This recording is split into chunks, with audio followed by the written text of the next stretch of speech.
Goeiemôre, Dok Matt wat praat.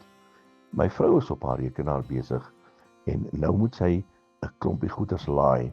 En dit vat haar partykeer so 3 kwartier om hierdie programme en goeders te laai. En net soos wat sy die knoppie wil druk om alles vas te maak, gebeur dit so dat die internet afskakel. Dan moet sy van voor af weer alles laai en aanhoudend gebeur hierdie ding oor en oor en oor en oor. Internet.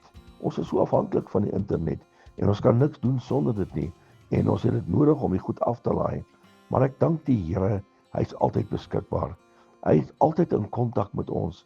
Ons hoef nooit 'n bekommernis te hê dat hy nie daar is nie. Maak nie saak hoe sleg ons probleem, ons situasie is nie. Ons kan altyd net na hom toe gaan en hy is altyd beskikbaar. Die sein is altyd oop. En ek is so dankbaar, dit is nie nodig vir 5G en Fiber D en daai nie. 'n oop kanaal tot die koning van konings, sonder enige probleem, enige stadium kan ek met my koning praat.